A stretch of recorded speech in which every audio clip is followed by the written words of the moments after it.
Faire ses deuils, décider ce qu'on veut vraiment, décider d'agir, puis être flexible si ce que je fais ne fonctionne pas.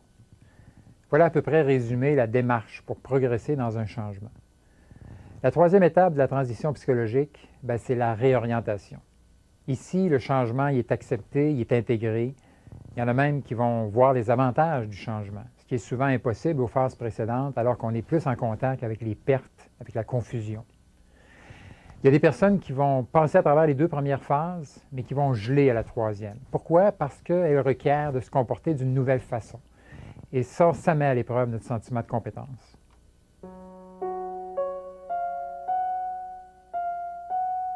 Je vivais seule. Je venais de perdre ma mère dans d'atroces souffrances. Mon cœur était déjà en 1000 miettes. Puis au retour de mon congé de deuil, on m'annonçait que le travail qui me tenait tant à cœur, le travail dans lequel je m'étais tellement investie, mon travail de chef d'équipe était tout simplement confié à un autre à cause de la fusion des 2 ministères. Encore un choc de trop. J'avais peu de temps pour me retourner, juste une semaine. Je ne savais plus où j'en étais. Question de survie, je choisis de prendre un congé à traitement différé et de consulter une thérapeute. Je devais d'abord trouver le moyen de surmonter mes deuils. J'avais l'impression qu'ils faisaient ressurgir les autres deuils, les autres épreuves de ma vie. C'était étouffant. Je devais aussi retrouver l'équilibre dans ma vie. Trop de vie professionnelle, pas assez de vie personnelle.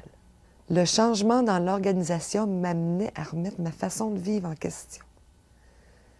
J'ai décidé de prendre les choses une après l'autre.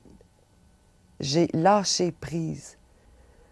J'ai profité de mon congé pour me remettre en forme, pour commencer à peindre, pour voyager. J'étais plus disponible pour mes amis, moins fatiguée, plus réceptive, quoi. J'avais l'impression de revivre. J'entrevoyais même déjà comment concilier amitié, loisirs, travail. Je me suis sentie déplacée comme un pion sur un échiquier. Je comprends toujours pas comment c'est possible, mais au moins, ça m'a permis de retrouver l'équilibre dans ma vie. J'occupe maintenant un travail qui fait appel à ma créativité, un travail qui laisse sa juste place à ma vie personnelle. L'équilibre me permet de surmonter mes deuils, de relativiser les choses. L'équilibre est l'appui de l'homme de ma vie. Et non, maintenant je ne suis plus seule. J'avais l'impression de revivre, dit Catherine. Est-ce que c'est pas la preuve que même dans des tempêtes, il y a de l'espoir?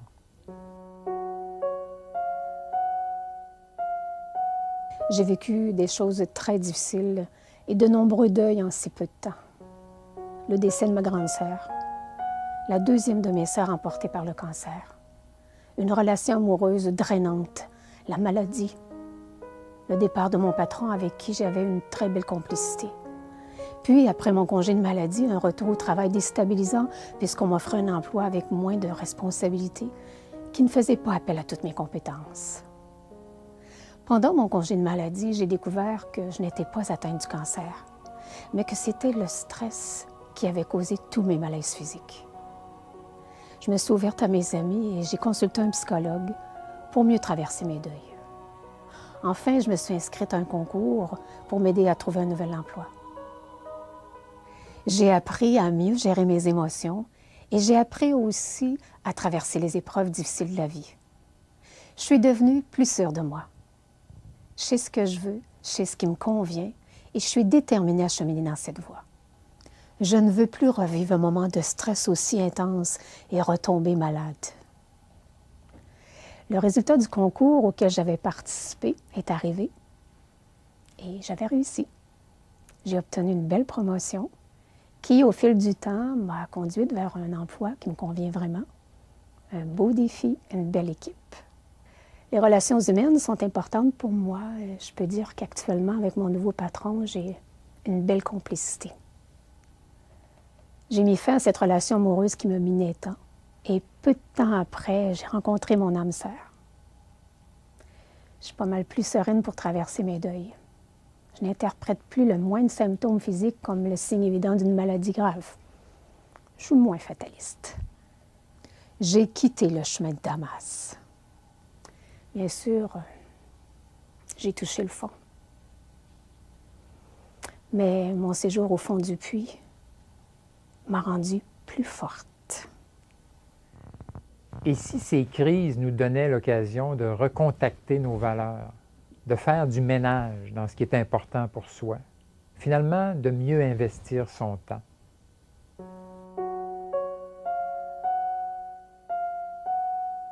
Je vis le bug de l'an 2000, mon propre bug, quoi.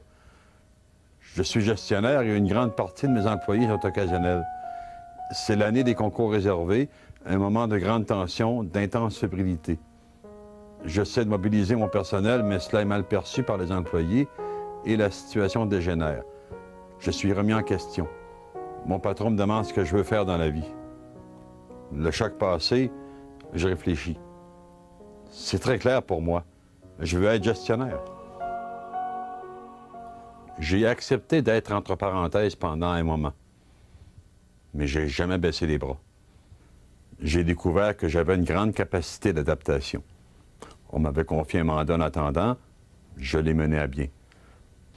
Pour moi, il était hors de question de rester sur une voie de desserte. Je m'étais fabriqué une petite routine quotidienne. Ça m'aidait à m'accrocher, à passer au travers. Un an plus tard, on me confie un nouveau mandat de gestion.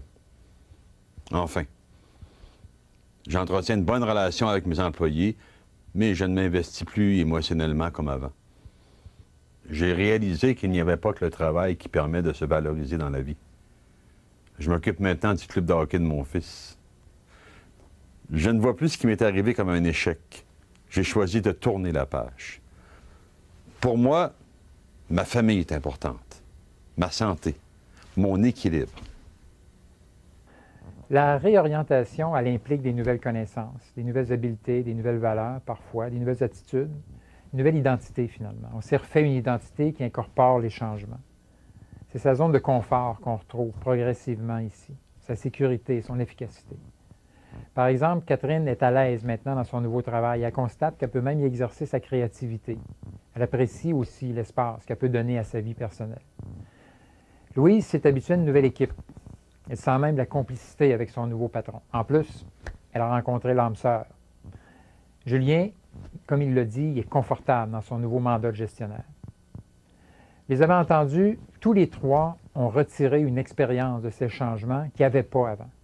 Ils ont progressé dans les changements.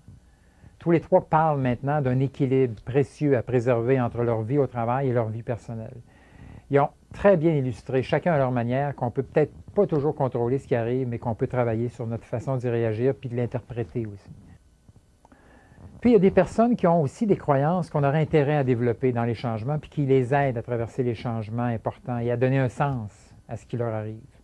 Par exemple, croire que peu importe ce qui arrive, il y a peut-être quelque chose de bon à en tirer, qu'avec le temps, on passe au travers de tout si on s'implique vraiment.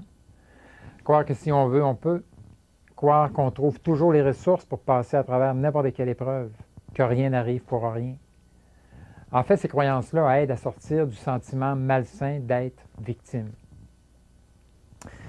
Puis en terminant, j'aimerais insister sur un outil majeur et commun, non seulement à Catherine, Louise et Julien, mais à tous ceux et celles qui réussissent à traverser des périodes difficiles, les autres.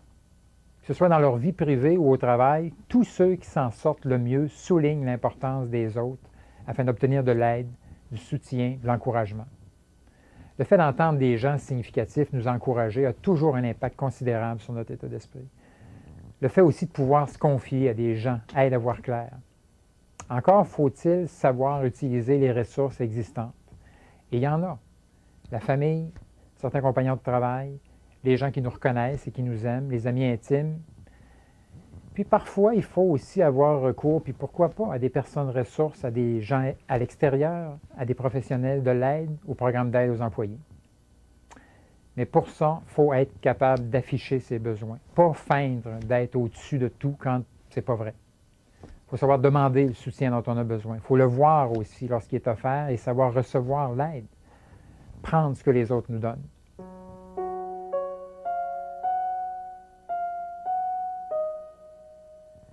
Plusieurs ont l'impression parfois d'être coincés dans des montagnes russes sans l'avoir choisi.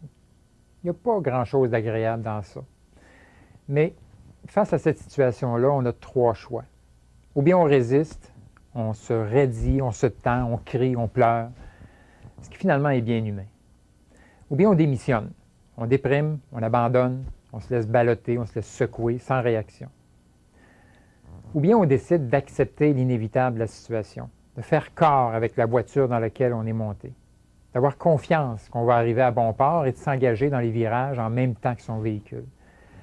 Les moyens que nous vous avons présentés et que Catherine, Louise et Julien vous ont illustrés y ont fait leur preuve.